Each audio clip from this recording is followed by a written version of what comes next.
So, hello everyone. This is the 10th podcast of Slice of the Lifeless. Uh, ओहो hair cut करा लिया तूने इसलिए hold करके रखा था camera. Hmm, How do I look? एक सेकेंड, मैं तेरा चश्मा भी नोटिस कर रहा हूँ। तेरे ऊपर फोन I thought तूने jokingly बोला हेयर कट करा लिया तूने। नहीं, मैं सीरियसली हेयर कट पे मेरा ध्यान तो मैं चश्मा कब से लग गया था।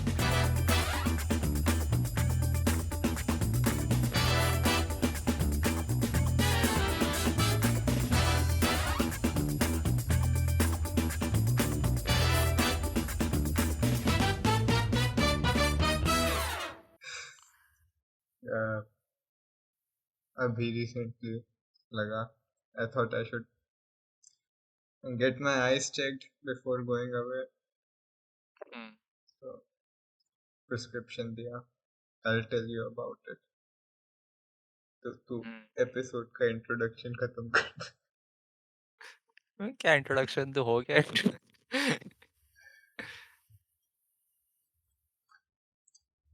अभी मैं अभी एक जगह डिनर करके आ रहा हूँ फैमिली के साथ। And it's this hotel, मतलब you know what Gwalior is right? वहाँ पे फोर्ट्स, यहाँ पे फोर्ट्स वगैरह पॉपुलर है। हाँ। काफी सारे फोर्ट्स हैं, तो यहाँ पे काफी ऐसे होटल्स भी हैं जो फोर्ट्स में बने हुए हैं। तो ओहो। हम ऐसे एक 5 स्टार होटल में गए थे। ओहो। And I usually do not, I I feel that it's a waste to eat at a 5 star hotel usually, क्योंकि I can imagine it being a nice place to stay as a hotel, but going there specifically for the restaurant does not make a lot of sense to me, because it's really expensive for food that is made just all right.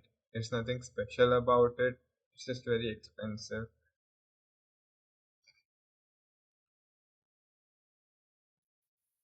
Some of the best meals, I mean, pretty much all the best meals I've had have been pretty cheap on, on the shops. But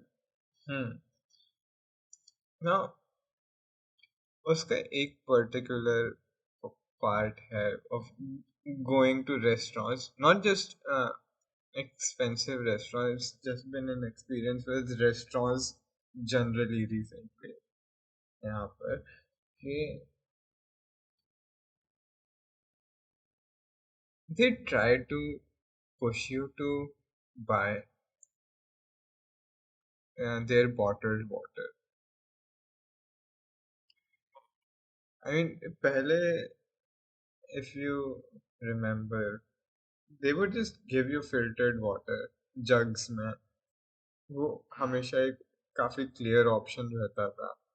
now हाँ। Like वो अगर bottle का option होता भी था, they would ask you कि हाँ। You want filtered या फिर बॉटल। रिसेंटली जब भी इन लोगों से पानी मांगो, even if you try to specifically tell them, try to tell them that, I mean, in ways like, I have 2 glasses of water. It's pretty clear you do not want a bottle. You don't want bottled water. हाँ। They, by default, they bring you bottled water. And ठीक है, bottled water इतना expensive नहीं होता। 20 रुपए की bottle आती है, बट रेस्टोरेंट्स में नहीं। रेस्टोरेंट्स में फॉर सम रीजन महंगी वाटर वाटर बॉटल्स होती हैं, 80-100 रुपए की। और मतलब जैसे why would you need bottle water? ठीक है, cheap restaurant you can understand कि हाँ, you don't trust their hygiene, पर एक एक्सपेंसिव रेस्टोरेंट एक्सपेक्ट कि हाँ पानी तो नॉर्मली देंगे उसमें क्या है।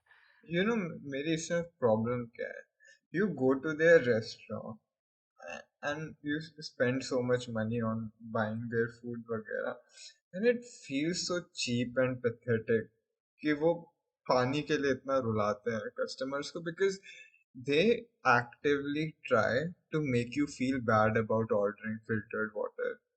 Like वो सिचुएशन ऐसे क्रिएट करते हैं कि you asking for filtered water would make you feel like a cheap person. जैसे आज ये वेट्रेस आई हमारी टेबल पे and she went ahead and asked, will you have still water or sparkled? पहले तो मैं थोड़ा उसी पे I was taken aback. Sparkled water पहली बार मुझे किसी ने ऑफर किया रेस्टोरेंट में. I said still. मैंने ठीक है उस टाइम मेरा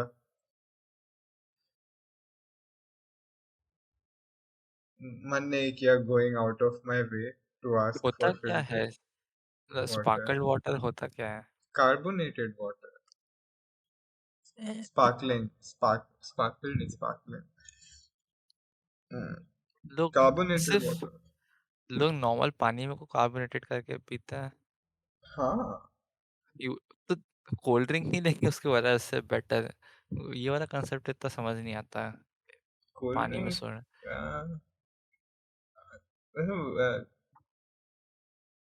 कोल्ड ड्रिंक में स्वीटनर्स होते हैं which is not very healthy.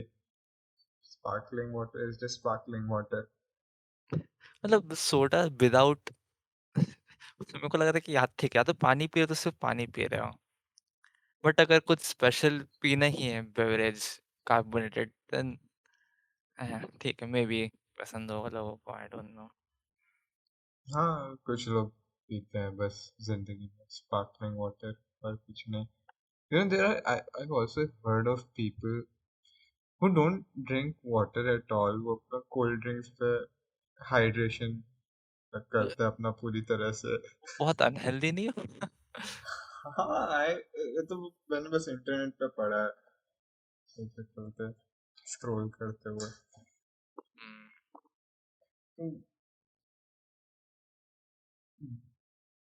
बताऊं तुझे आज की बॉटल कितने की थी वो. 750 ml की बॉटल पानी की. कितनी? 250 रुपए की. एक सेकंड 750 ml मतलब कितना हुआ? नॉर्मल जो बिस्लरी की आती है वो आई थिंक 750 की होती है राइट? वो 1 लीटर होती है. उससे भी कम?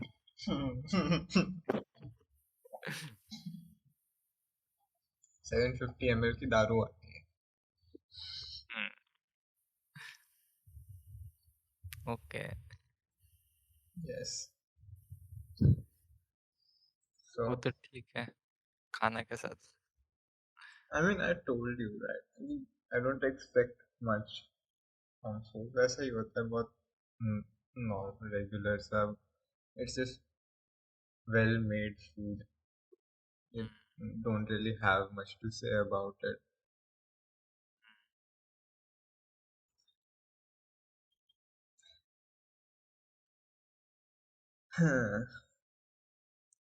तो चश्मा पहनना शुरू करते हो कैसा लग रहा है? मैं तुझे बताता हूँ मुझे कैसा लग रहा है. तू मुझे पहले बता. हम लोगों ने पिछली बार जब पॉडकास्ट रिकॉर्ड की थी उसके प्रिटी मच इमिडिएटली उसके बाद तू चला गया था अपने शिविर में, मेडिटेशन कैंप में. उसके लिए तू मुंबई गया था ऑल द वे. हाँ। तो ये कैंप पहले भी कर चुका है और तेरे आई गेस एक्सपीरियंस की वजह से मैं भी ट्राई कर चुका हूँ एक बार. बट इट्स जस्ट लाइक ऊपर ऊपर से बता दे क्या होता है इसमें. लाइक इट्स लाइक यूजुअली एक मेनली अगर इसको मैं सिंपल एक्सप्लेन करना हो तो मेडिटेशन ही होता है। और काफ़ी सिंपल मेडिटेशन, मतलब स्टार्टिंग तो देखा ही कुछ है कि ब्रेथ को ऑब्जर्व करते हैं, तो सिंपल टर्म्स में अगर देखें तो मेडिटेशन है, सुबह से शाम तक मेडिटेशन ही करते हैं। कुछ और दिन भी के लिए पूरी तरह से कमिट कर देते हैं उसके लिए खुद को, विदाउट एनी हाँ, connection to the outer world. हाँ, तो बेसिकली एक एसेटिक या हर्मिट इनको कहते हैं, उस टाइप की लाइफ जी के देखते हैं 10 दिन तक। या now I wanted to understand, तो इस बार मुंबई गया था to hmm, for a meditation camp, hmm. and why go all the way to Mumbai? हाँ, देख उसका ऐसा होता है, अगर मेरे पास प्री प्लान्ड होता तो मैं उतनी दूर तक नहीं जाता। तो वहाँ मुंबई करने के 2 कारण हैं। से आया था जुलाई में, आई थिंक जुलाई की स्टार्टिंग में। और मेरा जॉइनिंग आया नहीं था, बट जब मैं तेरे घर पे ही था तभी आया था, राइट? आई थिंक 11th या 12th जुलाई को जॉइनिंग आया था।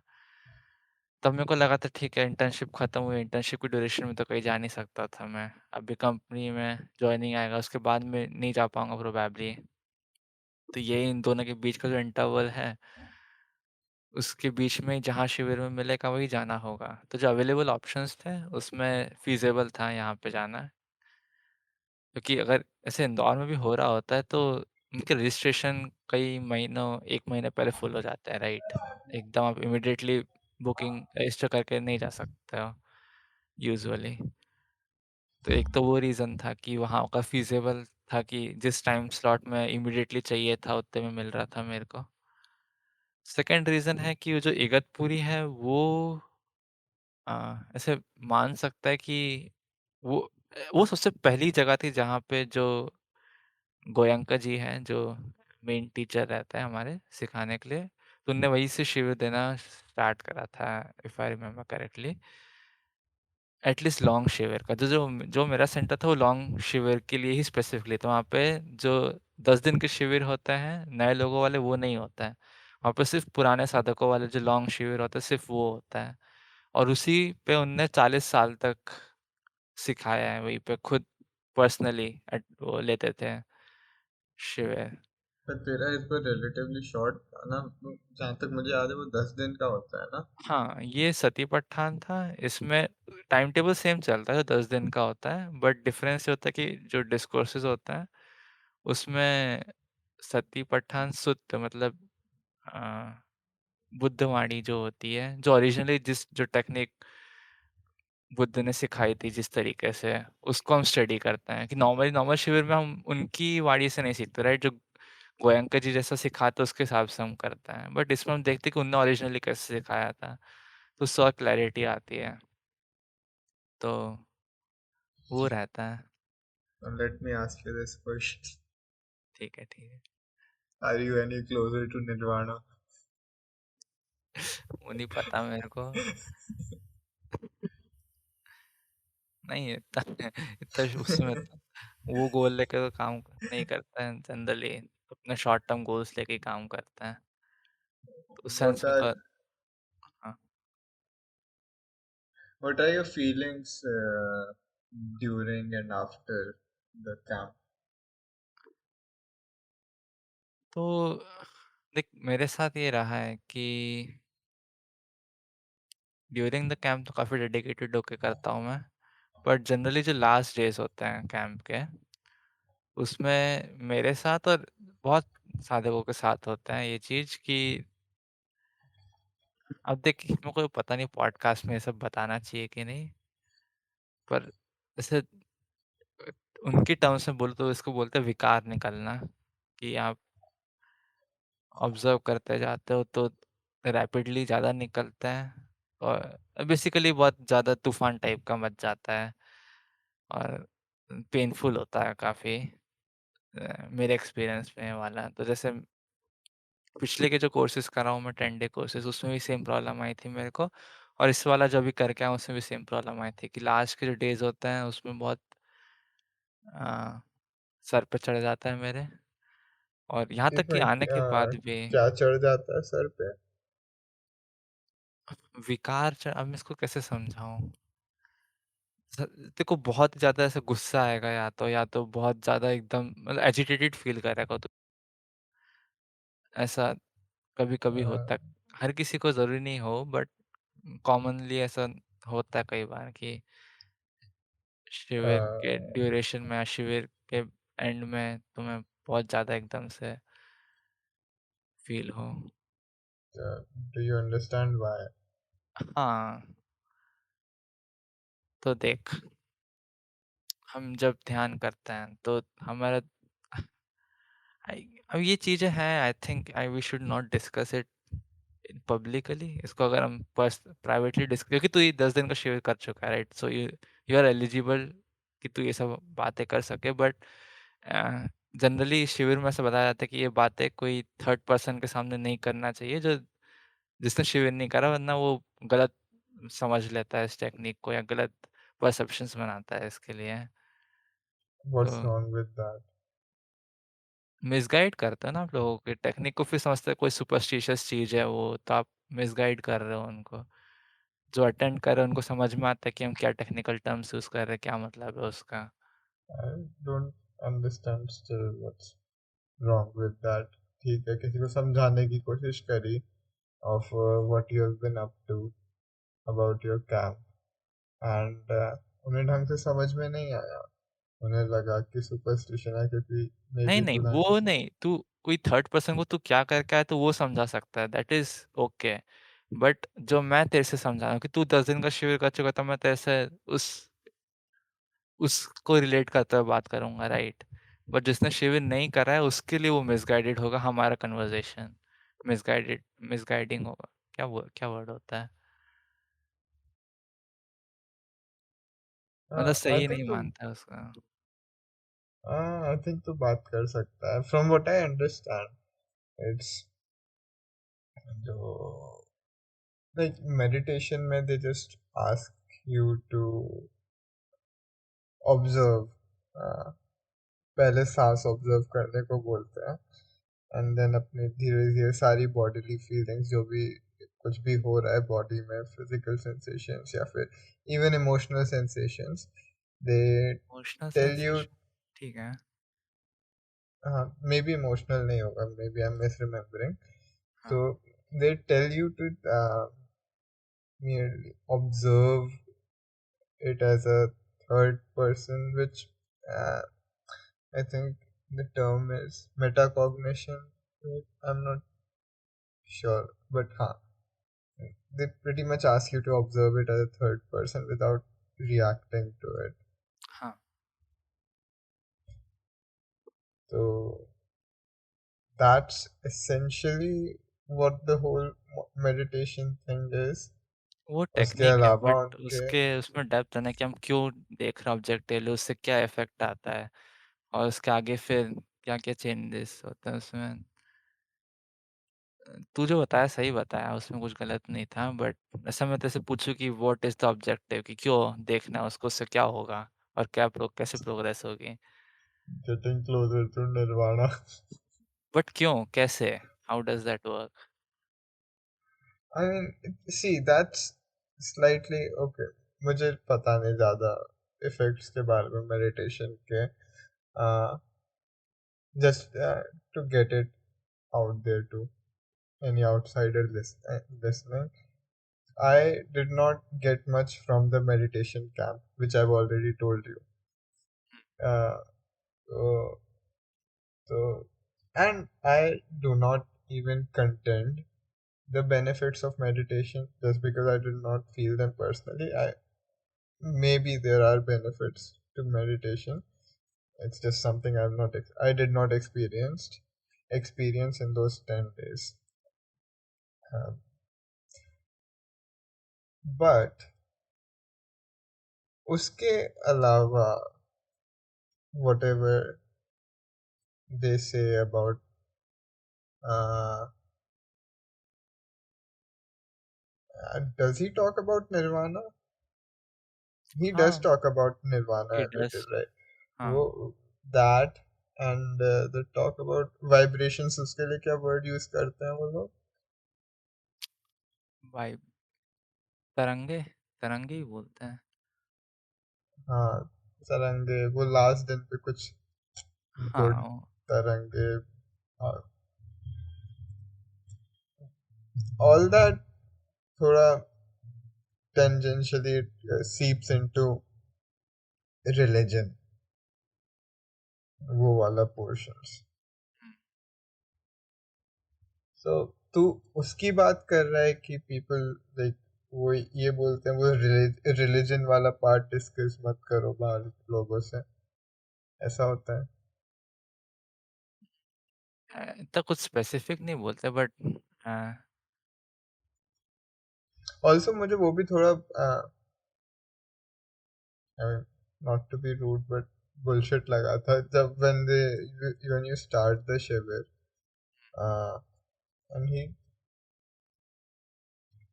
talks about uh, the shiver as if it's a surgery, your uh,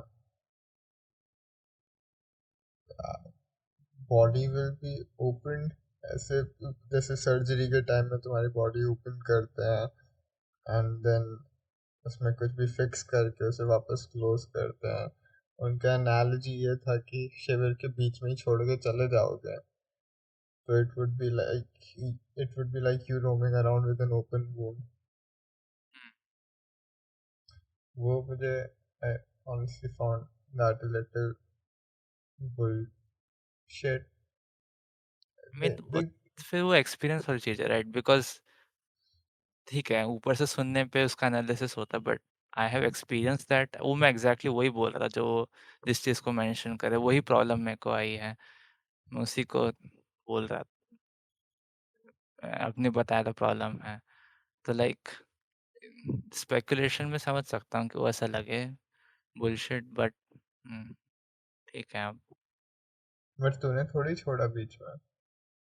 नहीं बट उसके इफ़ेक्ट्स फ़ील होता है राइट कि ठीक है, छोड़ा नहीं हूँ बट शिविर में रहते-रहते ही उसका इफ़ेक्ट्स समझ में आता है कि डेंजरस हो सकता है अगर उसके साथ में सीधे बाहर ही निकला। मैं छोड़ मतलब ठीक है बीच में नहीं गया बट एंड में जाने के बाद भी मेरे को उसके इफ़ेक्ट्स फ़ील हो रहे थे कि कितने वैसे हो जाते हैं हम जो है सेंसिटिव नहीं अ, क्या वर्ड होगा इसके लिए? वल्नरेबल हो जाते हैं बेसिकली हाँ, ऐसा बोल Isn't सकते हैं। that couldn't that just be because of you being in this really unique, you living this really unique lifestyle? You do not नहीं live वो नहीं है ना, outside वो that तो camp. नहीं, वो नहीं है बिल्कुल वही तो अच्छा। हाँ, तो टू एक्सप्लेन क्या होता है इसको अम, इसमें हम जैसे तेरे को टेक्निक मेन पता है उसमें हम ऑब्जर्व करते हैं right?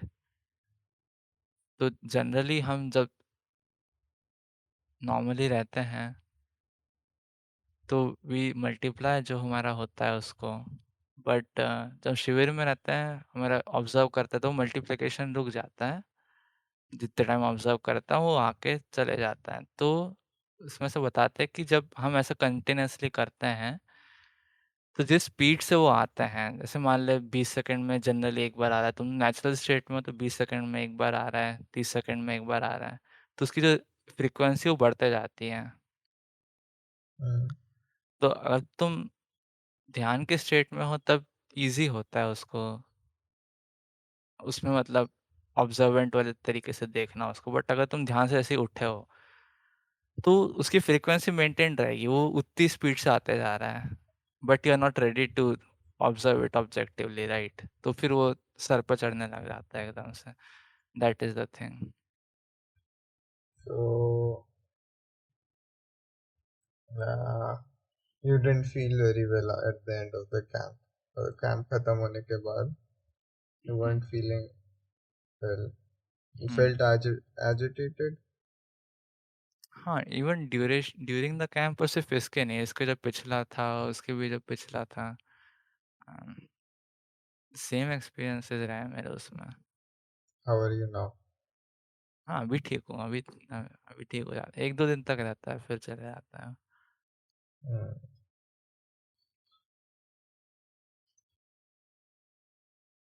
And how was your journey? तूने मुंबई में जरा भी टाइम स्पेंड नहीं किया ना? नहीं, देख मैं इंदौर से गया था उधर मुंबई, फिर वहाँ से मेरे को स्टेशन चेंज करना था, कि मेरी दूसरी ट्रेन थी इगतपुरी के लिए। Hmm. तो मुंबई से एक स्टेशन से दूसरे स्टेशन गया था, फिर डायरेक्टली ट्रेन में चला गया था मैं, अलग से सिटी में नहीं घूमा था।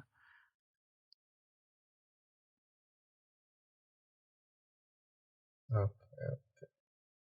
वापस आते समय भी मैं इगतपुरी से नासिक गया था, जो 40 मिनट्स का ही रास्ता है ट्रेन से, फिर नासिक से बस करके डायरेक्टली इंदौर आ गया। वड़ा पाव भी नहीं खाया तूने? मैं वड़ा पाव नहीं खाया। मेरे को मतलब ऐसा नहीं था, मेरे को खाना था एक्चुअली, बट मेरे को अपॉर्च्युनिटी मिली नहीं खाने की। स्टेशन पे तो बेचते रहते हैं। हाँ, बट आई गेस मैं रश में था पूरे टाइम, तो नहीं हो हम्म। पाया। ठीक है, ठीक। फिर कभी ट्राई करना। I do have a story for शिविर बताने के हम्म। लिए। क्या? तू तूने टाइम टेबल देखा है शिविर का? हम्म। तो तूने सुना होगा जो ओल्ड स्टूडेंट्स होते हैं उनके नॉर्मल स्टूडेंट्स के लिए 5 शीलों का पालन करना होता है। शील मतलब प्रिंसिपल्स कह सकते हो या डिसिप्लिन, 5 डिसिप्लिन का फॉलो करना है। जो ओल्ड स्टूडेंट्स रहते हैं उनको बोलते हैं कि उनको 3 एक्स्ट्रा मतलब 8 शीलों का पालन करना है। नए स्टूडेंट्स को एक मील ज्यादा मिलती है ना पुराने स्टूडेंट से? हाँ, उनको शाम को भी मिलती है। पुराने स्टूडेंट्स को 12 बजे के बाद कुछ नहीं खा सकते वो। दोपहर में 12 बजे के बाद? हाँ, तो सुबह हम्म। नाश्ता होता है, फिर 11 बजे खाना होता है, उसके बाद कुछ नहीं खाते हैं। तो ये ओल्ड स्टूडेंट्स के लिए होता है। तो ऐसे ही आई थिंक चौथा या 5वां दिन था, तो 12 बजे के बाद कुछ नहीं खाए। अब नेक्स्ट डे आ गया और नेक्स्ट डे के बाद सुबह 4 से साढ़े 6 बजे तक होती है साधना, और फिर साढ़े 6 के बाद नाश्ते का टाइम, ब्रेकफ़ास्ट का टाइम होता है। तो ऐसे तो सारे लोग सीधे डायरेक्टली नाश्ते के लिए चले जाते हैं, बट मेरा ये रूल होता है कि मैं पहले नहाता हूँ जाके, फिर नहा के आने के बाद नाश्ता करता हूँ। तो करीब मान ले 7 सवा 7 बज जाता है मेरे को पहुँचते हुए। तो मैं पहुँचा एंड देख जनरली नाश्ते में क्या होता था, या तो जैसे साबूदाना मिल रहा है या पोहे मिल रहे हैं, ऐसा कुछ मिल रहा है। उस दिन मिल रहा था खमण। हम्म। अब मेरे को खमण ठीक लगता है, बट लाइक हम्म। मैं 1-2 से ज़्यादा नहीं खा सकता, मैं एकदम बहुत ज़्यादा मतलब मेरे को बुरे नहीं लगते वो, बट वो उस वन ऑफ दोज़ मील्स है जिसको तुम एक ही वो चीज़ नहीं खा सकते हो बहुत ज़्यादा। एटलीस्ट मेरे केस में मेरे को इत्ते वो पसंद नहीं है कि मैं एक ही वही खा रहा हूँ खमण-खमण। तो मैं हम्म। खमण के 2 पीसेस लिया, बट सोचा कि मैं मेनली ब्रेड खाऊँगा, वहाँ पे ब्रेड भी देते थे। बाकी दिनों में जनरली ब्रेड लेता नहीं था मैं, सोचा कि ठीक है मैं खमण 2 पीस लूँगा और मैं बाकी बचा हुआ ब्रेड से कंप्लीट करूँगा अपना नाश्ता। मैं ब्रेड लिया, वो ब्राउन ब्रेड थी, ठीक है।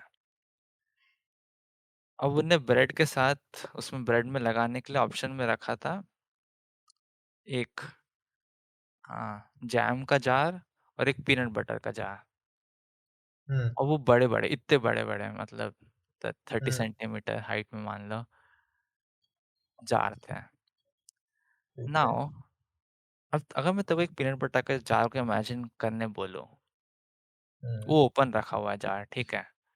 हम्म। यू वुड एक्सपेक्ट कि हाँ, उसमें कुछ ऐसे निशान लगे होंगे कि हाँ, कोई स्कूप निकाले तो उसका ऊपर का टेक्सचर ऐसा अंदर दबा हुआ होगा और हाँ समथिंग लाइक दैट, राइट? मतलब कुछ स्कूप्स निकाल चुके हैं उससे या समथिंग। हाँ। उसका ऊपर का एकदम प्लेन था, स्पॉटलेस, एकदम स्पॉटलेस। टॉप तक भरा हुआ है, एकदम स्पॉटलेस। तो देख के ऐसा लग रहा है कि एकदम नया का नया पीनट बटर का जार है वो। हम्म। कहा ठीक है, जैसा भी है। मैं चम्मच लिया, उसमें मैं चम्मच डाला। मैं चम्मच डालने में चम्मच नीचे चली गई। वो पीनट बटर की विस्कोसिटी पानी के बराबर थी। I was okay. कन्फ आई वाज़ कन्फ्यूज़्ड कि ये क्या है? मेरे को लगा कुछ होगा, पीनट बटर सिरप आने लग गया क्या आजकल, आई डोंट नो, कुछ होगा। सोचा कि ठीक है, ट्राई करके देखते हैं। तो मैं उसको चम्मच से लिया और मैं पोर कर रहा हूँ अपने ब्रेड के ऊपर। अब देख, तू ब्रेड पे कुछ बूंद पानी गिराएगा, वो सॉगी हो जाएगी ब्रेड। तू और हाँ। थोड़ा पानी गिराएगा, तो ब्रेड वेट हो जाएगी। तो मैं सोच के कि हाँ, कोई नई चीज़ है, मज़ा आएगा ट्राई करने में, मैं उसमें बहुत ज़्यादा डाला वो। और मेरी ब्रेड, जो मैं मेरा मेन मील होने वाला है, वो वेट हो चुकी है। और मैं to just to be clear कि भले उसका कलर एकदम पीनट बटर जैसा था, वो एकदम पानी इतनी विस्कोसिटी थी और मैं ब्रेड पे डाल रहा था, वो ब्रेड पूरी सोक कर ले रही थी इमीडिएटली उसको। उसमें चंक्स थे पीनट्स के। नहीं, नो,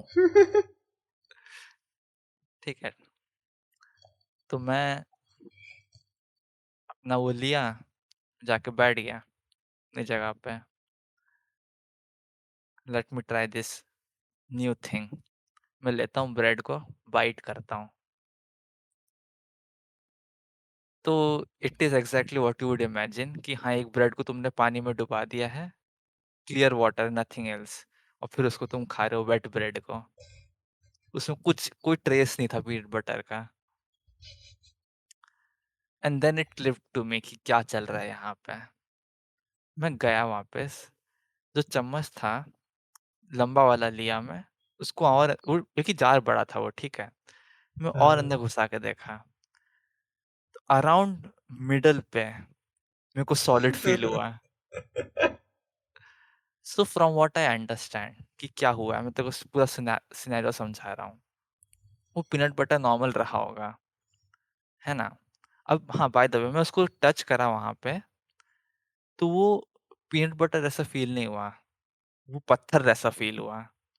जो वो जार आधा तक मैं लेके गया उस लंबे वाली चम्मच को, तो वो सॉलिड को आके टच हुआ जो एकदम पत्थर जैसा था।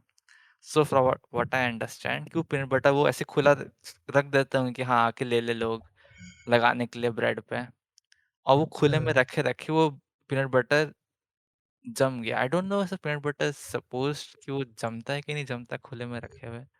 नीचे सेटल हो गया। हाँ, बट आई थिंक सेटल होगा भी, थोड़ा बहुत लिक्विड आएगा, नहीं, उसका आधा जार लिक्विड से भरा हुआ था।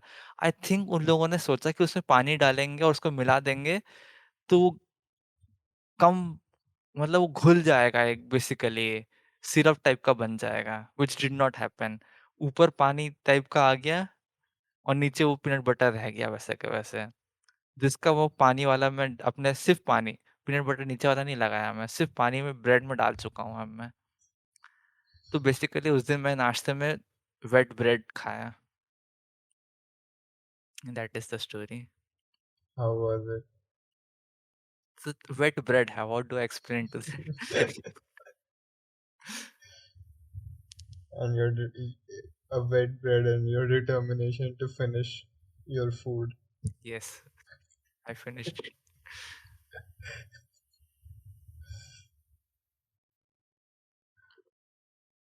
हाँ। That ना, is pretty much it. तू बता। मैं क्या बताऊँ, ग्लासेस के बारे में बताऊँ? क्योंकि मेरे को भी ग्लासेस लगी है by the way, if you know. What is your prescription? I think points जितना मिनिमल हो सकता है उतना कम, क्योंकि मेरे को जब मैं एंट्रेंस एग्जाम्स के लिए पढ़ रहा था, तब रीडिंग के टाइम पे मेरा सर दुखता था। हम्म। तो जाके दिखाए थे हम चेकअप के लिए, तो उनने यही हुआ था कि बहुत कम है मेरे को पावर।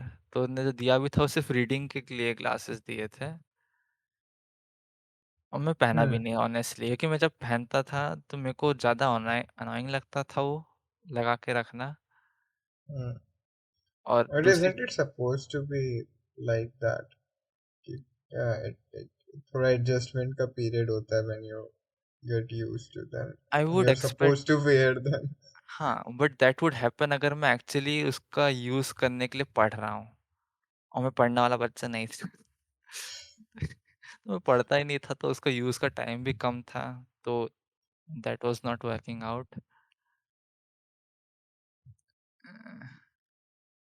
तो आई थिंक पता नहीं ग्लासेस अभी भी कहीं पे रखे होंगे कोने पे, आई डोंट नो। मैं नहीं पहना ग्लासेस को। तेरा क्या एक्सपीरियंस है? मुझे देखने में कोई दिक्कत नहीं आ रही थी. I just thought कि I am going away, so I should get my eyes checked क्योंकि यूएस में lenses glasses काफी infamously बहुत महंगे बनते हैं. हम्म, Because I think there's some sort of monopoly उस पर, उसकी वजह से बहुत महंगा होता है. तो मैंने अपॉइंटमेंट लिया एक बड़े आई हॉस्पिटल में. वहाँ गया, टायर रखा बहुत देर तक. अच्छा, बहुत 2-3 घंटे लग गए थे मुझे वहाँ पर. I don't know how I test में इतना लंबा कैसे लग गया, मगर उसके काफ़ी सारे प्रोसेस मुझे समझ में भी नहीं आया. उन्होंने पहले रेगुलरली मेरा आई टेस्ट किया, फिर उन लोगों ने डायलेट किया मेरी आंखों को. तेरे साथ हुआ था ये? I don't think so. नहीं। वो आंखों में कुछ ड्रॉप्स डालते हैं जिसकी वजह से तेरे प्यूपिल्स एकदम डायलेट हो जाते हैं बहुत ज़्यादा, and you can pretty much not see anything for the rest of the day. हाँ। अंधे ब्लरी, एकदम ब्लरी दिखने लगता है, and you can not go into places that are too bright, या फिर even बस it feels uncomfortable to walk in the sun too, हाँ। uh, because pupils dilated है, लाइट ज़्यादा अंदर जा रही है. हाँ। आई थिंक उसका प्रिंसिपल कुछ ऐसा है कि it amplifies whatever error that your eyes have to hmm, better be able to uh, determine what the error is. ऐसा कुछ होता है थोड़ा गलत नहीं लग रहा वो, बट आई क्या? अंडरस्टैंड क्या उनका क्या कंसेप्ट है, बट जो जितना खराब हुआ इसको और ज्यादा खराब कर दे। नहीं, इट्स लाइक वो मैग्नीफाई करना उस चीज को टू बी अच्छा, वो परमानेंट एबल. नहीं रहेगा, वो टेम्परेली इधर हाँ. होगा। ओके ठीक है तो। तो भाई तुझे लगा अभी तक मुझे दिख नहीं रहा नहीं नहीं, है? वाइट परमानेंट आई मीन कि वो जो एरर है वो परमानेंटली एम्पलीफाई नहीं हो रहा है उस सेंस में। हम्म. तो वो उसी हिसाब से चेक करते हैं आंखों को फिर.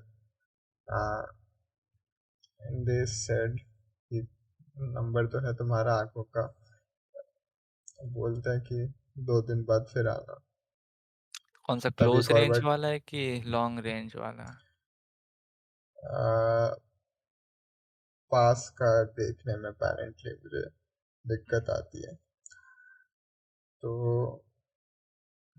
मैं बोला ठीक है, और मैं ये ऑब्जर्व कर रहा हूँ कि वो ड्रॉप्स डलने की वजह से पहले तो मुझे ऑलमोस्ट कुछ नहीं दिख रहा था, सब कुछ ब्लरी दिख रहा था. कुछ टाइम बाद जब धीरे धीरे आंखें नॉर्मल होने लगी, 1-2 घंटे बाद, नॉर्मल नहीं मगर फिर भी रिलेटिवली, मुझे दूर का फिर भी थोड़ा ठीक दिख रहा था, एंड पास का तो मुझे बिल्कुल कुछ नहीं दिख रहा था. तो 2 दिन बाद मैं फिर गया प्रिस्क्रिप्शन लेने. हम्म, वहाँ मैंने प्रिस्क्रिप्शन, फिर से उन्होंने आई टेस्ट किया और मुझे प्रिस्क्रिप्शन दिया +1 का दोनों आँखों में। आई डोंट नो मच अबाउट आँखों के प्रिस्क्रिप्शन कितना होता है, but +1 sounds like a lot. मैंने भटूरे को बताया, उसने भी बोला +1 साउंड्स लाइक अ लॉट।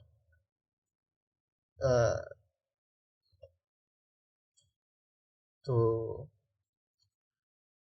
फिर मैंने लेंस कार्ट से एक चश्मा मंगाया, जो चश्मा भेजा, मैंने चश्मा पहना, यही वाला। हुँ, एंड मैंने ऑब्जर्व किया कि मुझे थोड़ा सा ब्लरी दिख रहा है। तो मैंने सोचा ठीक है, थोड़ा एडजस्टमेंट पीरियड होगा। फिर मैं कुछ घंटों बाद भी ब्लरी दिख रहा था। एज़ कम्पेयर्ड टू ओरिजिनल मतलब बिना हाँ, चश्मों के। ओह! हाँ। उन्हें मेरा विजन 2020 था पूरी तरह से, लाइक आई वाज, उन टेस्ट कराते हैं ना, पढ़ाने की कोशिश करते हैं, हाँ, उसमें मुझे कोई प्रॉब्लम नहीं थी, मैं सब कुछ पढ़ पा रहा था। हाँ, वही था जो तेरा है, कि भले हाँ, ही मैं सब कुछ पढ़ पा रहा हूँ, इट्स मेरी आंखें को स्ट्रेन आता है, हाँ, जिसकी वजह से दे कैन हेडेक्स हो सकते हैं एक तो, और they can even get worse over time अगर वो हाँ, स्ट्रेन आता रहा। तो मैं देख रहा हूँ, मुझे ब्लरी दिख रहा है, मैं चश्मा उतार के देखूँ, लगा के देखूँ, एंड मैं फिगर आउट नहीं कर पा रहा। मैं उस पूरे दिन काफी परेशान रहा उस चीज को लेके। एक पॉइंट पे मैंने साफ करने की कोशिश करी चश्मे को हुँ, शाम को। मुझे ऐसा लगा कि मे बी गंदा ही था, अब ठीक दिख रहा है, बट ऐसा नहीं था, मुझे ब्लरी दिख रहा था। और बाद में मैंने फिगर आउट किया कि मुझे राइट हाथ आंख से फिर भी ठीक दिख रहा था, मुझे लेफ्ट आंख से काफी विजिबली राइट आंख के कंपैरिजन में दूर की चीजें ब्लरी दिख रही थी। पास के में कोई प्रॉब्लम नहीं थी, दूर की चीजें मुझे थोड़ी ब्लरी दिख रही थी। हुँ, वो भी बहुत ज्यादा नहीं, but it was visibly blurry. हुँ, तो that, फिर मुझे लगा हो सकता है लेंसेज में प्रॉब्लम हो, तो मैं गया लेंस कार्ट की शॉप पर, हुँ, उनसे लेंसेज चेक कराया, उन्होंने बोला लेंसेज ठीक है, +1 +1। उन्होंने फिर मेरा आई टेस्ट किया लेंस कार्ट पे, ऑप्टोमेट्रिस्ट बैठे रहते हैं, फिर क्या उन उनने बोला कि राइट आंख का ठीक है +1, लेफ्ट आंख का उनने थोड़ा ज्यादा दे दिया लग रहा है, 0.75 का है। हुँ, I felt a little bothered by this situation क्योंकि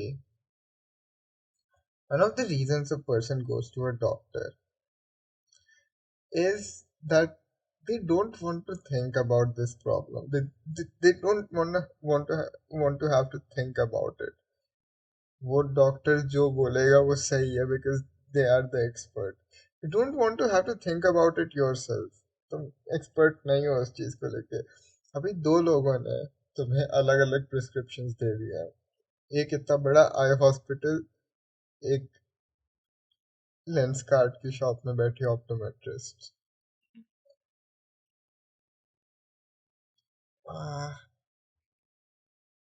तो उनने पूछा लेंस चेंज कराना, मैंने बोला ब्लरी तो दिख रहा है तो करा लेता हूँ, क्योंकि मेरे पास टाइम नहीं था वापस हॉस्पिटल में जाके चेक कराने का, क्योंकि I have to leave, hmm, and Lenskart को भी वापस चश्मा अपने भेजना होता है, वहां से लेंस चेंज होके आता है, वो हो जाता विदाउट एनी कॉस्ट। हुँ, फिर अगले दिन वहां पे मैं फिर से गया उसकी बात करने, चश्मा देने। वो पहले रिक्वेस्ट डालते हैं, हाँ, फिर वो रिक्वेस्ट कंफर्म होती है। फिर वहां पे पता चला कि चश्मा वापस टाइम में नहीं आएगा। वो 16th की डेट बता रहा है चश्मे की डिलीवरी की। तो मैंने बोला रहने दो। मैं क्योंकि अभी भी बहुत कंफ्यूज हूँ इस चीज़ को लेके कि मुझे डॉक्टर ने तो डायलेशन वगैरह के बाद गलत प्रिस्क्रिप्शन कैसे दे दिया है। क्या मैं गलत देख रहा हूँ? क्या मैं क्या एडजस्टमेंट पीरियड सच में है इतना? क्या सच में ब्लरी दिखना चाहिए? मैं बहुत कंफ्यूज हूँ। तो मैं उसके बाद किसी और दिन, अगले दिन, एक दूसरे आंखों की शॉप पे गया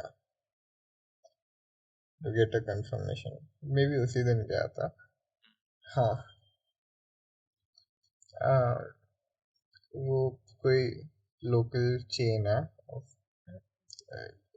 ग्लासेस बेचते हैं, लेंसेज बेचते हैं। एंड वहाँ पर भी मैंने आई टेस्ट कराया और बोलता है +1 +1 तो सही आ रहा है आपका। तूने उनको पूरी आई सिचुएशन वाज बताई उनको क्या-क्या अभी तक? हाँ, मैंने बताया बताया कि मैं काफी कंफ्यूज हूँ इसको लेकर। डॉक्टर ने मुझे ये प्रिस्क्रिप्शन दिया है मगर मुझे लेफ्ट आंख से ब्लरी दिख रहा है। अम,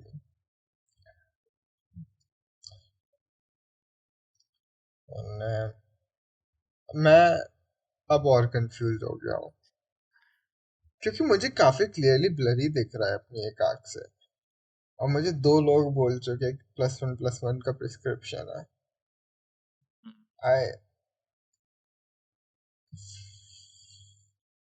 do not know if to feel relieved at that or to feel concerned about it. Because I have to live with these glasses for at least the next 2 years.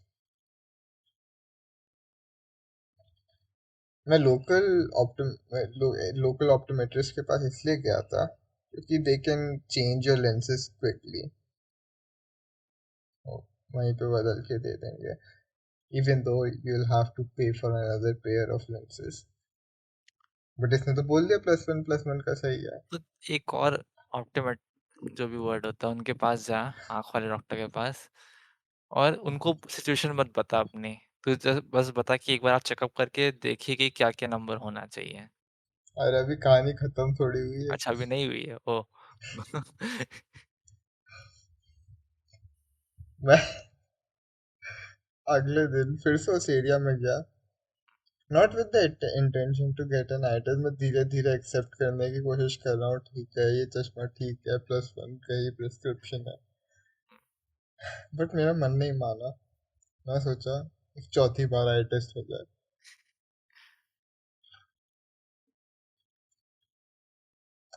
मैं गया American optics करके, इंदौर में एक chain है। हुँ, पिछली बार मैं वहां पे गया था जिनने मुझे +1 +1 का बोला, ठीक है। हुँ, मैं उन्हीं की दूसरी ब्रांच पे गया। यहाँ पर आई हैड डिसाइडेड यहाँ पे मैं एकदम ढंग से टेस्ट दूंगा, बेशर्मी से, भले ही कितना भी टाइम लगे टेस्ट देने में। हुँ। मैं बैठा, टेस्ट दिया।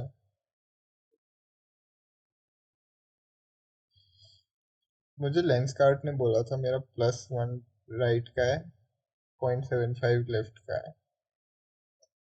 और ये चौथी बार जब मैंने टेस्ट कराया, ये बोला कि ओवर करेक्शन लग रहा है आपके करंट लेंसेज में।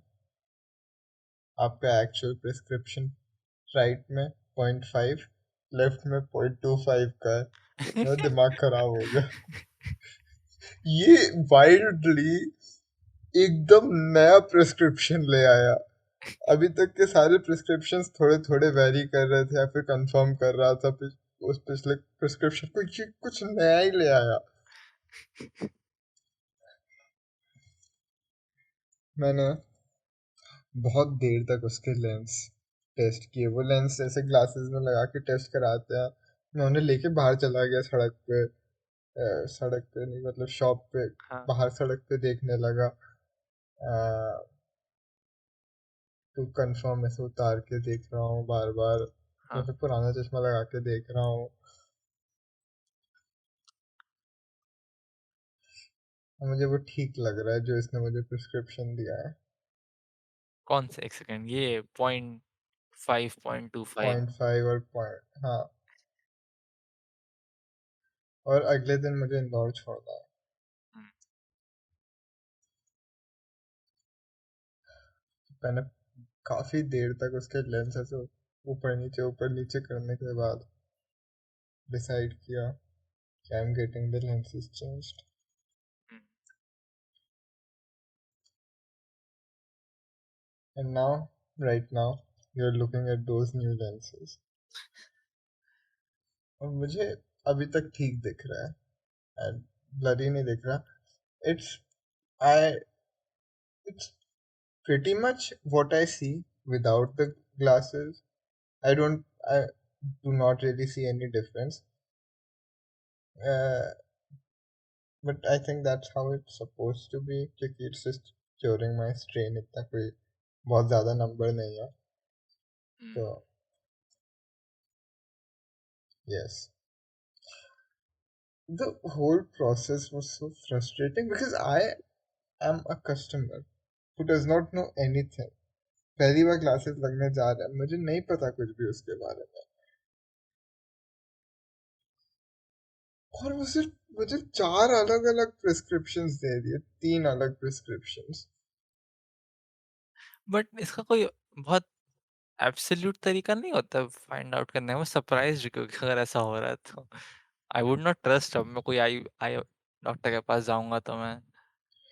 मुझे नहीं पता how it happened, I don't no. मैंने ऐसा कभी सुना भी नहीं है किसी के साथ होते हुए। बिकॉज़ अगर तो 4 अलग-अलग जगह पे चेकअप करना है, आई वुड एक्सपेक्ट कि हाँ, 3 एग्ज़ैक्टली सेम आएँगे, हो सकता है 1 हल्का-सा डिफरेंट, स्लाइटली डिफरेंट आ जाए कोई एरर के कारण। बट जो तूने बताया है, इट इज़ हर कोई अलग-अलग बता रहा है, that is unexpected. What baffles me is मेरा हॉस्पिटल पे प्रिस्क्रिप्शन बहुत ज्यादा है compare to what I have right now. Hmm,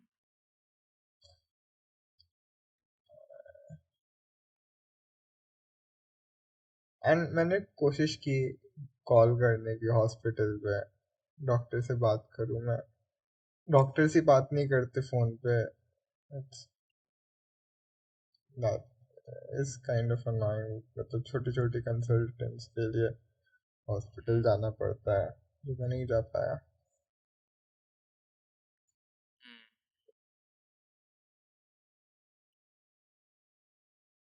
but I think कम प्रिस्क्रिप्शन वाला पहनना इज़ मोर सेफर देन तू +1 वाले पहनता, बिकॉज़ अगर तेरे उससे ज़्यादा है तो फिर वो उसको उतना ज़्यादा ड्रास्टिकली चेंज करते हैं, right? Over time. I will not, हाँ मे बी, पर ठीक है, मुझे अभी ठीक दिख रहा है। थोड़ा मतलब वो डिस्कम्फर्ट है of new glasses वो होता है adjustment periods. That's what I expect from adjustment periods, not blurriness. ठीक है। नहीं, तो अभी ब्लरी दिख रहा है कि नहीं बट? नहीं नहीं, अभी नहीं दिखता। अभी मुझे ठीक दिख रहा है, जैसा मुझे नॉर्मली बिना चश्मे के दिखता है वैसा ही चश्मा पहन के दिख रहा I don't know if that's a good thing. है। So, hmm, so should we talk about the main topic for today? ऐसे मत बोल यार। तू तू बता क्या चल रहा है तेरी जिंदगी में? और कुछ नहीं या चल रहा ये भाई। मेन टॉपिक, तेरी जिंदगी है मेन टॉपिक, द चॉकलेटी लाइफ ऑफ उद्देश जायसवाल। हाँ, अभी तो कुछ और कुछ मीडिया तो कंज़्यूम करा नहीं मैंने, बिकॉज़ वो तो शिविर में था। तो कल मामा का बर्थडे था, तो वहाँ गए थे हम। फिर टीवी में टाइटैनिक देख रहे थे सब बैठ के।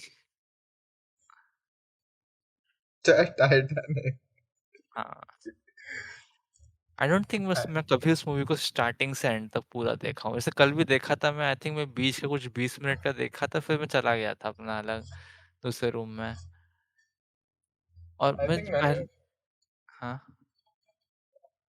पहले भी जब मैं देखा हूँ टाइटैनिक, आई थिंक वो जैसे टीवी पे आती तो चलते फिरते देख लिया, ऐसे टुकड़े टुकड़े में देखा हूँ। आई डोंट थिंक मैं स्टार्टिंग से एंड तक पूरी मूवी एक बार भी देखा हूँ। मैंने आई थिंक कभी पोर्शंस भी नहीं देखे टाइटैनिक के, but I heard people cry a lot तूने व्हाइल टाइटैनिक वाचिंग देखी इट। नहीं है? नहीं। ओह!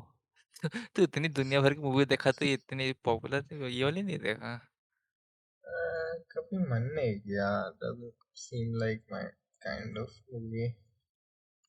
आई guess. I'm not against watching it, बस मन नहीं किया कभी। हाँ, आई मीन जब वो निकला होगा आई थिंक उस टाइम काफ़ी बड़ी डील रही होगी ये मूवी की, बट नाउ इतना कोई मतलब अब देखते भी तो सिर्फ नॉस्टैल्जिया के लिए देखते हैं, राइट? जैसे कल भी देखे थे टाइटैनिक, तो इट वाज़ जस्ट कि हाँ, सब देखे हुए हैं पहले बहुत टाइम पहले तो वापस देखेंगे। इट वो एस्पेक्ट आता है कि आई थिंक वो बहुत पुरानी मूवी है टाइटैनिक। तो अगर जेम्स तुमने कैमरॉन ने बनाई है, जो भी हो इसने एविटार बनाई है। हो बट वही है कि अगर तू पहले देखा नहीं तो हाँ, आई कैन अंडरस्टैंड कि अब तो कुछ इतना इंसेंटिव नहीं होगा देखने का। आई थिंक उनका one of the appeals of Titanic is उसका प्रोडक्शन डिजाइन ना। प्रोडक्शन डिजाइन हाँ, फॉर द टाइम वो काफी अच्छा था। हाँ। तो ने बोला था मुझे कि you were interested in making educational videos. I am interested. अभी इतना मोटिवेटेड फील नहीं कर रहा हूँ करेंटली, बिकॉज थोड़ा मेरा ऐसा है कि कंपनी ज्वाइन करूँगा तो वहाँ पे एनर्जी दूँ, but at some point I do want to get into कैसे educational videos? इट।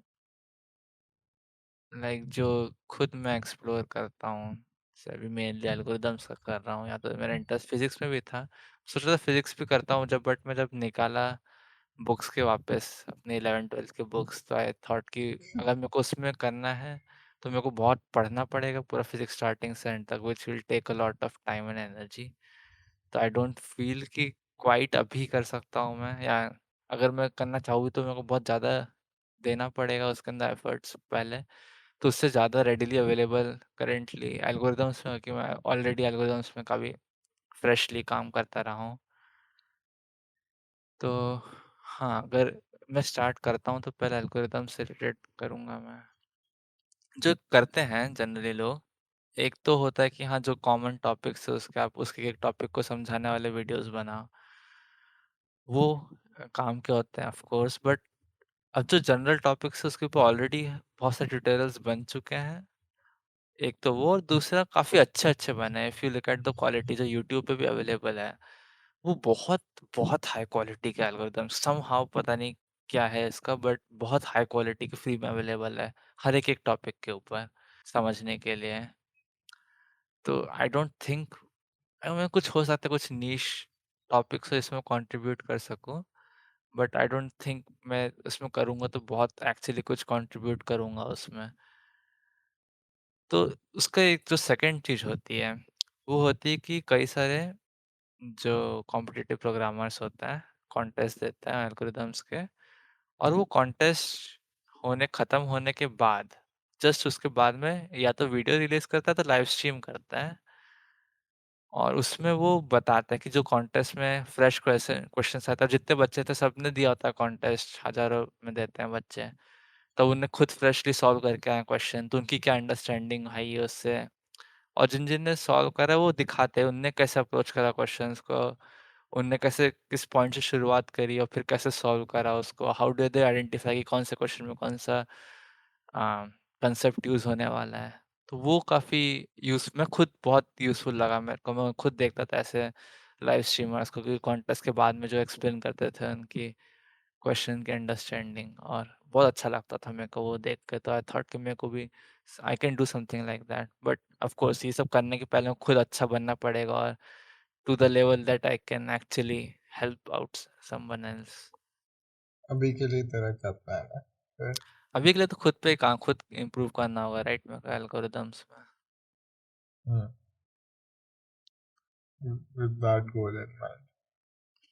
हालाँकि अभी तो बहुत टाइम से मैं जब कंपनी में था इंटर्नशिप में, तो I don't know if I told you, but last के करीब 1-2 महीने तक मैं कुछ कंपनी का काम नहीं करा। मेनली बिकॉज़ मेरे को जो काम करने के लिए टूल्स चाहिए थे मेरे मैनेजर मेरे को दे नहीं रहे थे। मैं उनको बहुत बार रिक्वेस्ट करा कई बार, ही जस्ट इग्नोर्ड मी। तो मैं अपना पढ़ना शुरू कर दिया। तो उस टाइम पे मैं बहुत एल्गोरिथम्स प्रैक्टिस करा था। पर जब मैं एक बार घर आया, तो घर आने के बाद I got lazy.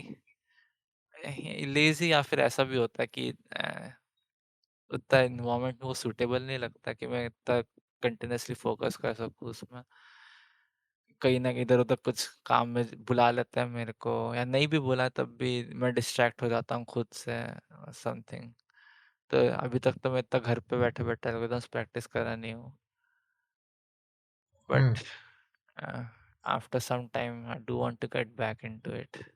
I think उसका एक तरीका मेन यही होता है कि कॉन्टेस्ट में पार्टिसिपेट करना शुरू करूँ मैं, तो वो थोड़ा आपको एक टाइप से पुश करता है, फ़ोर्स करता है कि आप ध्यान दो सही से, अपना ढूँढो, डिस्ट्रैक्शन से अलग हो आप, और एक्टिव हो उस कम्युनिटी में।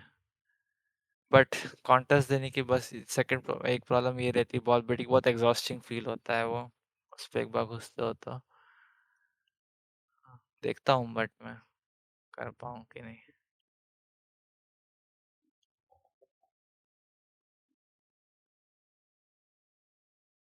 What about you? मेरा what about me? Uh,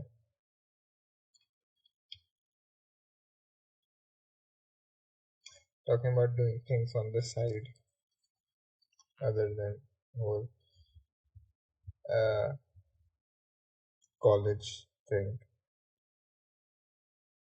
जिसका एक्चुअली मैंने अभी रजिस्ट्रेशंस किया रिसेंटली। मैंने तो टाइम टेबल भेजा है। हाँ, वो आई वाज़ कन्फ्यूज़ कि क्या है वो वही देख रहा था मैं। मैंने क्लासेस में रजिस्टर किया है, तो जैसे 4 अलग अलग क्लासेस हैं, and that is the time table. तो हफ्ते में 4 दिन की क्लासेस हैं। क्या कौन-कौन से सब्जेक्ट है? Cognitive science, linguistics related. Oh! अच्छा, तो ये अपने सेपरेट कोर्सेज़ तूने ऑनलाइन कुछ लिए हैं, ऐसा कुछ? नहीं, I get to choose the courses that feel relevant to me, that I want to do. वो एक एरे ऑफ कोर्सेज ऑफर करते हैं अलग अलग प्रोफेसर्स, और उनमें से मैं चूज कर सकता हूँ मुझे कौन कौन सा ज्वाइन करना है। अच्छा, तो ये कॉलेज में क्लासेस होंगे? हाँ। ओह! अच्छा, मेरे को लगा तू कोई ऑनलाइन क्लासेस कहना चाह रहा था। I see. I like this system, getting to choose your own courses ऐसे। हमारे कॉलेज में भी टेक्निकली था ये वाला सिस्टम कि इलेक्टिव चूज़ कर सकते हैं, बट बच्चे ज़्यादा मैं थे, और वो सब जो पॉपुलर इलेक्टिव सब वही चूज़ करना चाहेंगे। फिर इसलिए वो मार्क्स के हिसाब से कर देते कि हाँ, जो प्रेफ़रेंस डाली है, हमको 4 प्रेफ़रेंसेस डलवा देते हैं। तो अगर तुम्हारी फ्रीक्वेंसीज़ की पॉपुलैरिटी कम है, तो तुम्हें मिल जाएगा। बट अगर उसकी पॉपुलैरिटी ज़्यादा है, तो तुम्हारे मार्क्स के हिसाब से तुम्हें जज करा जाएगा कि should you pursue this interest, are you eligible to pursue this interest और नॉट। तुम्हारे मार्क्स अच्छे हैं, तुम्हें उसके अंदर एनरोल कर देंगे, मार्क्स अच्छे नहीं है, तो तुम्हें दूसरे में एनरोल करना पड़ेगा, व्हिच इज़ काफ़ी क्रूअल लगता है मेरे को सोचने में, बट ठीक है, ये रियलिटी है यहाँ की। बस इसमें पूरा दिन निकल गया था, पता है, ये रजिस्ट्रेशन में क्लासेस देखना एंड क्या? फिगर आउट करना ये इनका ये सिस्टम कैसे काम करता है, बिकॉज इनिशियली मैं काफी कंफ्यूज था, बट एनीवे उसके अलावा I have been trying to write for the past few months.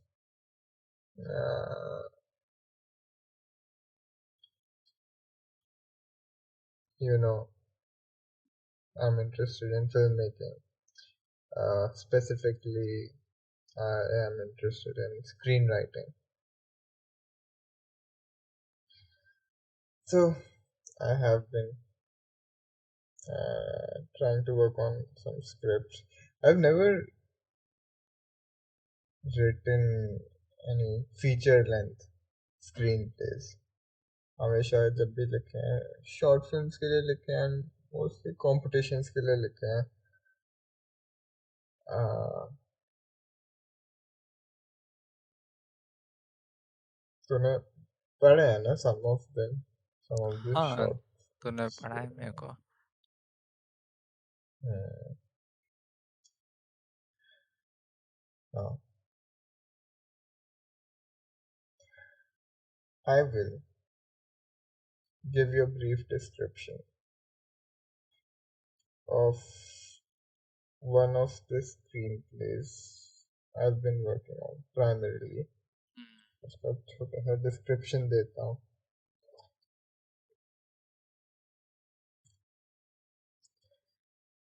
A man experiments with drag for the first time, like by performing it on a night. He does it. I think it would be better if you read it. Okay, भेज दे को group पे. Uh,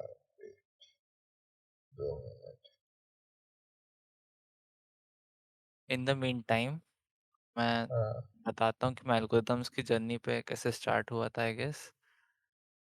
तो जब मैं college join करा था, even though there was a group जो uh, coding अलग से प्रैक्टिस कराते थे, I did not join that group because उस टाइम पे जब कोविड का टाइम था, तो ऑनलाइन क्लासेस होती थी और दे वर प्रेटी मच यूजलेस. तो मैं गेंशिन खेलता रहता था, गेम्स खेलता रहता था, मैं क्लासेस पे फोकस नहीं करता था. And I honestly don't regret that. भाई कई लोग बोले कि हाँ क्लासेस फोकस करना चाहिए ऑनलाइन वाली, but except a few classes which were useful, mostly they were useless. Even जो टीचर्स थे वो अपना कैसा लगा था टाइम बस स्पेंड करके चले जा रहे हैं. It felt like a waste. तो स्टार्टिंग के 2 साल तो मैं कुछ करा नहीं, बट जब मैं फिजिकली कॉलेज में गया in the middle of second year, तब करना शुरू करा मैंने. मेरे को तो ये राइटिंग नहीं समझ में वाली. ठीक है भाई, मैं पढ़ देता हूँ. A man experiments with drag culture for the first time by performing. और ड्रैग Uh, कल्चर क्या होता है? Drag is dressing up as sort of the. Usually, it refers to a man dressing up as a woman, uh, and performing an exaggerated caricature of the opposite gender. तो तूने वो सुना होगा ना, drag queens. I have not that heard. नहीं. ठीक है, that's what drag queens are. Drag kings भी होते हैं, but yes. He does it to connect with his dead grandmother, who was a closeted lesbian. Okay. As the only as the only person who knew about it, he feels the responsibility to go out of his way to attempt to understand his grandmother before reading a letter that his grandmother left him. Description बस इतना ही है. It does not give you a good idea of what kind of film it is. It's supposed to be this fun,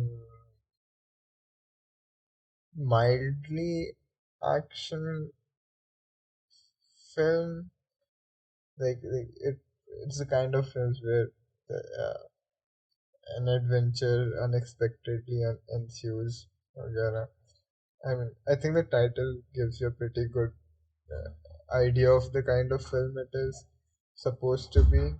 What is the title? बदनाम जोर से पढ़ भाई. बदनाम बसंती. I think तूने पहले भी व्हाट्सएप ग्रुप पे बताया था ये. I thought you were joking but I guess not. It's supposed to be a campy film, थोड़ी. Uh, but yes, that's what I've been working on. ये uh, अभी मैं character descriptions पे काम कर रहा था, तो better be able to write the story. Uh, and script के मैंने कुछ pages भी लिखे. उसके अलावा I was working on another screenplay जिस पे मैंने बहुत ज़्यादा काम नहीं किया. That was उसका कोई टाइटल भी नहीं है ऐसे. मगर yeah, there's not much to talk about that right now. फिर कभी बताऊंगा उसके बारे में. उसके अलावा for a very long time, absurdly long time, longer than it should take, I've been working on this essay on Shinchan. Well, like I have been working on a essay with the intention to ultimately make a sort of video essay and upload it on YouTube, on Shinchan, and what it meant to me growing up, because it was clearly a very important piece of media I consumed throughout my childhood. I think it was for many people. Yep. Shinchan and Doraemon तेरे लिए नहीं था. था ना. वही तो बोला, Shinchan और डोरेमोन मेरे मेन डोरेमोन में. हाँ. गो टू डोरे. कार्टून थे. Yes, I actually like Doraemon more than a regular person does. Like, I think Doraemon gets looked down upon a lot by people who have now grown up. People who still appreciate Shinchan, but they look down on Doraemon. I still appreciate it. So, writing wise, that's all I've been up to. मैं हर साल IFP में participate करता हूँ. जो writing challenge होता है India film project का. आ,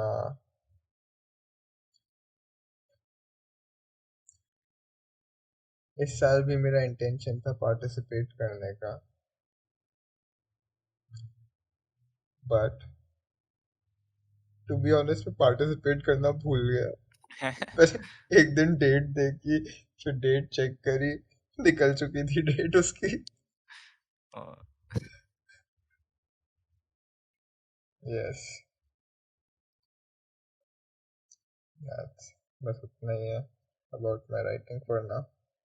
तो आई गेस मैं ये क्वेश्चन तेरे से पहले ही पूछ चुका हूँ but I forgot your answer. But college में फिल्म क्लब्स है?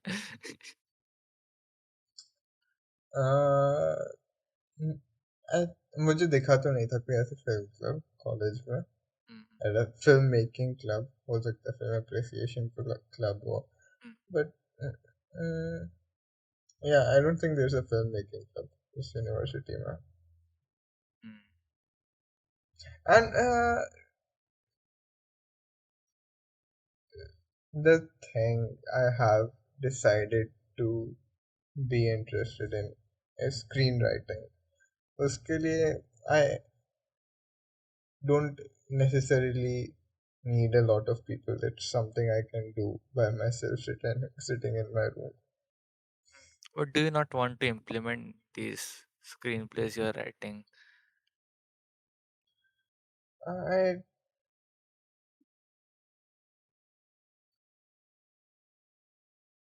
honestly, I don't feel any strong desire to do that. But Hmm. it would be nice, but I don't think about it right now, or while writing the screenplay. I just write them. I'm also not the kind of person who feels a strong desire to direct my own writing, because I personally also feel that having, I mean, I don't think that's always supposed to be a good thing. I'm saying this because काफी time it look filmmakers who do not write their own screenplays, they sometimes get looked down upon. But I personally feel that uh, a lot of time it adds an interesting layer of interpretation by the director. Like screenwriter ने अपना लिखा story and then director interpreted it and expressed it in his own way. Personally, I feel a little uncomfortable with the idea of directing my own screenplays Hmm. because I feel too limited by my initial idea of what the story was supposed to be. Hmm. So तेरा how do you plan कि तू जो screen place लिखेगा, तू कैसे कहीं present करेगा या फिर जस्ट अपने पोर्टफोलियो में डालने के हिसाब से? I'm just pursuing it as a hobby for now, screenwriting. हम्म। इसका कोई ऐसे प्रोफेशनली उसे इम्प्लीमेंट करने की कोई इंटेंशन नहीं अभी. नहीं, बट इवन दो प्रोफेशनली ना हो, बट जैसे कोई कोई प्लेस हो जहाँ पे तू पोस्ट करता हो उनको, समथिंग लाइक दैट। लिख तो लूँ, आज तक मैंने लिखा ही नहीं feature length screen play but इसके पूरा पहले जो तब शॉर्ट था. फिल्म के भी तूने लिखे हैं, हैव यू लाइक कोई जगह पे तो उनको कोई रखता है, पोस्ट करता है या फिर अपने ही? आई मीन मैं तुझे बताया है ना, लाइक IFP में पिछले 2 साल से 3 साल से पार्टिसिपेट कर रहा हूँ आई थिंक. हाँ। और पिछले 2 साल से उसमें नॉमिनेट भी हो रहा था उसमें. हम्म। अ, उसमें कभी जीता नहीं, मगर 2 साल से नॉमिनेट हो रहा था उसमें. And it was one of the happiest moments of my life जब मैं पहली बार नॉमिनेट हुआ था, because that was essentially the first time when my desire to write got validated in any way. I personally did not think what I wrote was any good, but still, it was validated. उसकी अलग story है, बहुत weird सी, वो मैं बाद में बताऊंगा कभी. हम्म।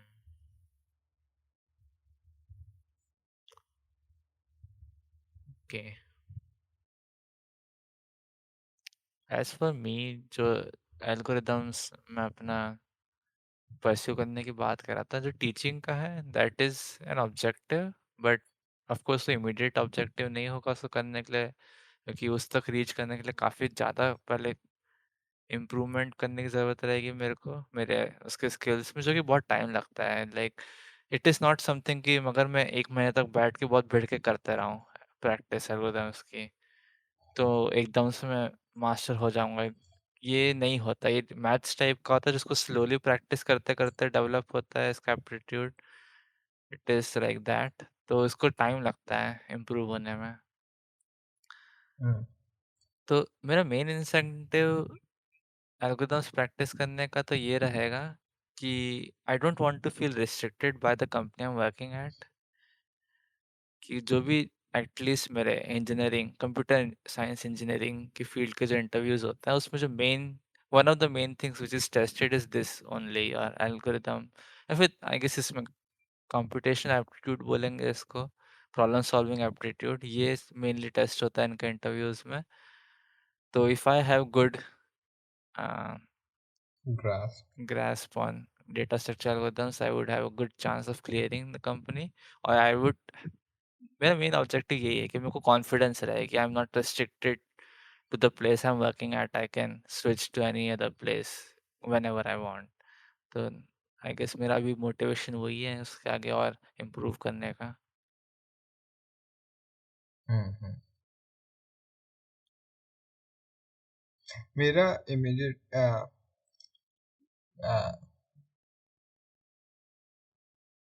अभी के लिए मेरा कोई ओवरऑल आउटकम नहीं है for my screen writing, but I am hoping to, like, once I am able to finish writing this Shinchan essay, uh, उसका मैं एक वीडियो ऐसे बना के अपलोड कर दूँ. I am hoping to make more after that and more frequently, like faster than how I'm doing it right now. But मैंने 1 साल पहले सोचा था ये वीडियो बनाने का, और पिछले 6 महीने से एक्टिवली कोशिश कर रहा हूँ लिखने की. तो डू यू हैव एनी, मतलब अभी तो कुछ कंटेंट तो प्रिपेयर करा है उसका? हाँ, मैंने काफी लिखा है, but I'm not able to get a perspective that feels unique to me. Like, I wanted to feel like an expression of what it meant to me, a, a genuine expression, but for some reason I'm unable to get that. मेरा intention of, if I ever make any such video, my approach to it is that I want it to be personal enough that I should, uh, to a degree, it should be likely that a video on Shinchan that I make right now is not the video that I would make a year from now. It, that's, is, uh, you get what I'm saying. हाँ हाँ. तो तो इसमें कुछ चीज़ें add, can you, मतलब तेरे को थोड़ा सेंस है कि तू क्या चीज़ें ऐड कर सकता है इसमें if you put the I think time it's into it? mostly laziness जिसकी वजह से नहीं लिख पा रहा हूँ मैं. Because I am able to get stuff done when I sit down to write it. But yes, it's laziness. क्योंकि writing का absurdity of the process of writing is that you think that you want it to be this way, कि inspiration will hit you. चलते चलते walk करते करते you will be able to think कि क्या लिखना है. आई don't know how other people work, तो मैं होप करता हूँ वॉक करने चला जाता हूँ कि वॉक करते करते कुछ सोच लूंगा. That's writing. सोचना राइटिंग ही होता है. बट कुछ भी रेलेवेंट थॉट्स नहीं आते उस पूरे ड्यूरेशन में मुझे. The only time I have ever been productive in writing is when I'm sitting on a desk with a piece of paper in front of me. उसके अलावा कुछ और करते हुए नहीं लिखा जाता. Not during a walk, not in a shower, कुछ भी नहीं.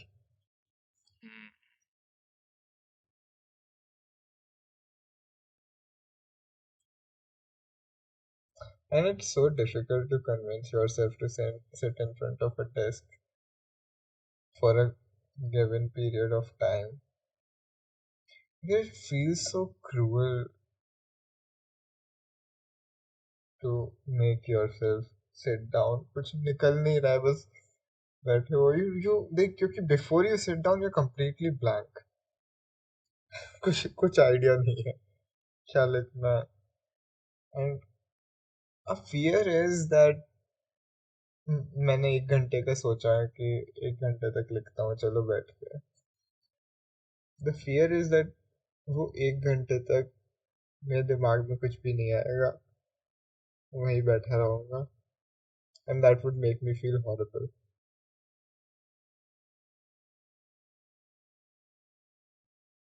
बट आई मीन वही एक तरीका है उसमें अगर प्रोग्रेस करना है तो, so you have to do it at some point.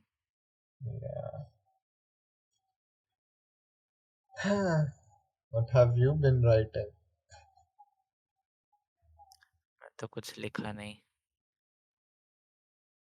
कुछ लिखा नहीं. मैं बहुत दिन से काफी यूजलेस चल रहे हैं, मतलब ठीक है शिविर के पहले की बात कर रहा हूँ मैं, कि घर पे भी रहता था मैं, मोस्टली मेरा टाइम जाता था, मैं बेसिकली मम्मी किचन में कुछ काम कर रही है या कहीं और कुछ काम कर रही है, I would just stand there, कि वो मेरी मदद नहीं मांग रही है बट फिर भी क्या करूँ मैं वहाँ पे, जस्ट टू फील प्रोडक्टिव कि हाँ मैं कुछ सेंसिबल चीज कर रहा हूँ. मैं Hmm. एल्गोरिदम करने बैठता भी था, मैं थोड़ी देर बैठा रहूंगा, फिर मेरे को ऐसा फील होगा कि नहीं हो रहा कुछ, और आई वुड कुछ और देखने लग जाऊंगा मैं यूट्यूब पे, या गेम खेलूंगा और समथिंग. इंदौर में मैंने रिसेंटली वो काफी देखने दिखने लगे थे मुझे, कोवर्किंग स्पेसेस. ओह हाँ, तू बताया था आई थिंक. हाँ. उनका cost, like they cost a lot. I think उनका प्राइस कुछ ऐसा रहता है,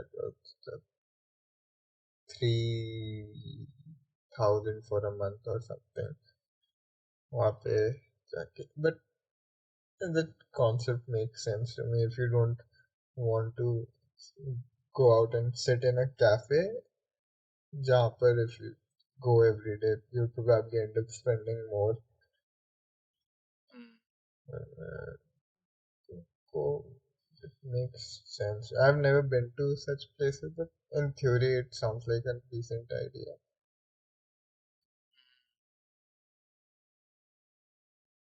मतलब मेरे को तो उसकी जरूरत नहीं है, मेरे मेरे मामा का घर है, वहाँ पे जाके कर सकता हूँ, विच इज़ मोस्टली एम्प्टी रहता है, तो it would be the same thing. But उसमें मेरे को प्रॉब्लम यही लगती है कि देन आई एम, मम्मी को अकेला छोड़ दे रहा हूँ when she might need some, वो उनको पूरे टाइम मेरी हेल्प की ज़रूरत नहीं रहती है, बट मेरी मम्मी अपने ऊपर काफ़ी रिस्पॉन्सिबिलिटी लेके रखी है, वो घर का तो करती है बट साथ में जो मेडिटेशन सेंटर है उसका भी पूरा मैनेजमेंट संभालती है वो. तो जनरली ऐसे कुछ भी, ऐसे आज ही बहुत सारा टेक्निकल काम करना था उनको, कुछ मेरे को वर्ड डॉक्यूमेंट बना के देना है, या कोई मम्मी को थोड़ा दिक्कत आती है हिंदी को इंग्लिश में ट्रांसलेट करने में, कहीं पे कुछ मैसेज डालना है तो उसको गूगल ट्रांसलेट कई बार तो प्रॉपरली नहीं कर पाता है, तो मम्मी मेरे से पूछती है. तो ऐसे बहुत ओकेशनल काम रहता है बट फिर भी मेरे को गिल्टी फील हुआ कि मैं उनको अब अबैंडन करके कहीं और जाके बस अपना काम खत्म करने के लिए कर रहा हूँ. I mean, doesn't, I mean, hmm,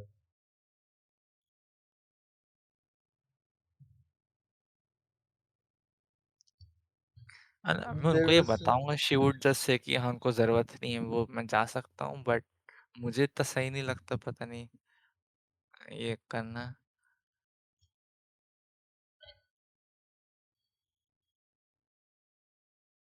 hmm, uh, knowing the kind of person you are, it makes sense.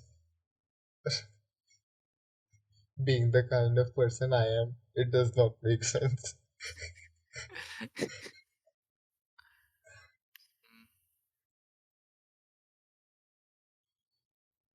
Mm.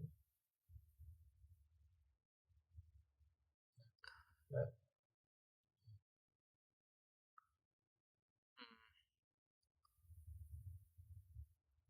So I- हम्म, हाँ, बोल बोल। नहीं वही बोल रहा था, I just I am almost never considerate enough to not prioritize my interests. I, like, मैं ग्वालियर में था. I didn't want to be in Gwalior because of no particularly great reason. मुझे लगा था कि I'll be I wanted to just spend the last few days अपने इंदौर में peacefully, and I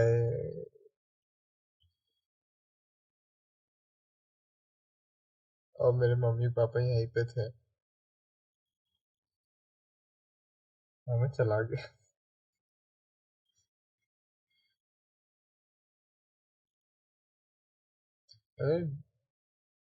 It does sometimes make me feel a little guilty, but I do it anyway. I, I tend to prioritize my interests इस तरह से.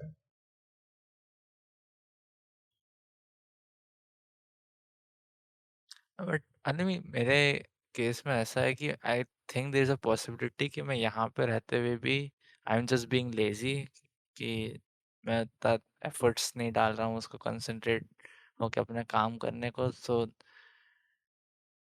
मेरा पहला attempt वहाँ uncle की जगह जाके काम करने के बजाय मेरा अटेम्प्ट यहाँ होना चाहिए कि यहाँ पे ही काम करना कर पाऊँ.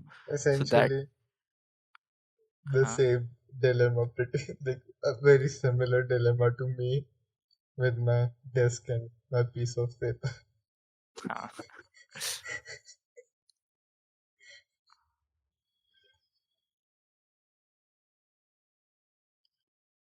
एक चीज़ तो वो, और एक दूसरी चीज़ बात ये हो रही है, मेरा अभी तक कंपनी से जॉइनिंग लेटर आया नहीं है. अब मेरे को लग रहा है अगर मैं इन्वॉल्व होऊँगा तो लाइक आई लाइक टू, अगर मैं कोई चीज़ में इन्वॉल्व हो रहा हूँ, मैं चाहता हूँ मैं काफ़ी अच्छे से प्रॉपर्ली इन्वॉल्व हूँ उसमें, पूरा प्रॉपर नोट्स बनाऊँ उसके, जो भी कॉन्टेस्ट है उसको कंसिस्टेंटली दूँ. बिकॉज़ मेरे को लगा कि कोई भी काम जो कर रहा हूँ अच्छे से, उसमें कंसिस्टेंसी बहुत इम्पोर्टेंट रहती है. जो मोमेंटम होता है उसको करने का, राइट. स्टार्टिंग में बहुत एफर्ट लगता है, आपको एक्स्ट्रा एफर्ट डालना पड़ता है एक मोमेंटम गेन करने के लिए, बाद आगे जाके वो स्पीड आप गेन करते आते हो लर्न करने की. बट अब मेरे को लगता है मैं यहाँ पे ट्राई करूँगा कुछ दिन तक, मोमेंटम बिल्ड करूँगा, और फिर जॉइनिंग लेटर आ जाएगा कंपनी का, और मेरे को शिफ्ट होना पड़ेगा प्रोबेबली दूसरी सिटी में. या फिर उनका कुछ कोर्सेज़ में, जैसे अभी दूसरे रोल का सुना था मैं कि कुछ कोर्सेज़ आए हैं उनको, जो ऑनलाइन वो कोर्सेज़ अटेंड करने हैं जावा वगैरह के. हमें कुछ नहीं आया है बट प्रोबेबली हमको भी आ सकता है, राइट. तो हो सकता है मेरे को अपना वो काम छोड़ के फिर वो कोर्सेज़ अटेंड करना पड़े. तो वही लग रहा है कि मैं मोमेंटम यहाँ बिल्ड करूँगा और फिर वो टूट जाएगा एकदम से. इसलिए भी मेरा बहुत सारा मोटिवेशन इसी थॉट में चले जा रहा है कि देयर इज़ नो पॉइंट कि अभी मैं इन्वॉल्व हूँ इसमें. इससे बेटर है अभी पहले जॉइनिंग होके कंपनी में थोड़ा कंफर्टेबल हो जाता हूँ, उसके बाद उस कंपनी के बीच में देखता हूँ कि मैं कुछ साइड हसल कर सकता हूँ कि नहीं. I think that's one of the things you need to accept about being an adult. कि अब तो इतने आइडियल सिचुएशंस नहीं मिलने वाले कभी भी. हाँ, There's always I going mean to be something breaking that momentum. I guess तू बोल रहा है तो मेरे को सही लग रहा है वो.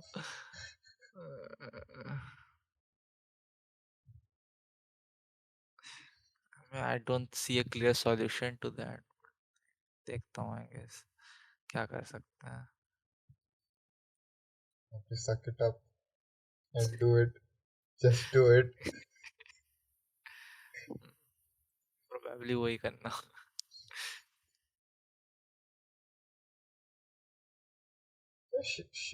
शेव किया है क्या? आज ही ट्रिम करा था मैं। अच्छा, शेव ट्रिम तो नहीं, किया है। मतलब ट्रिम करा था। अच्छा लग रहा है। So do you want to go into another topic or this topic में? No, I think you need to stop calling them topics. Class जैसा क्या लगता है। अरे क्या बोलूँ इसको मैं, सब्जेक्ट। और कुछ है बात करने को या खत्म करे? बोल देना सीधे सीधे। नहीं नहीं, मैं आई डोंट नो कि अभी 1.5 घंटे का हुआ I think recording I generally. don't really. I think that's enough for today. मैं भी थोड़ा थका हुआ हूँ। तेरे भी 1 बजने ही वाले हैं वैसे भी। रात हो गई है। We should end it here. All right then. Thank you anybody who is listening. Thank you for listening. Thank you Varun for listening. So, don't know.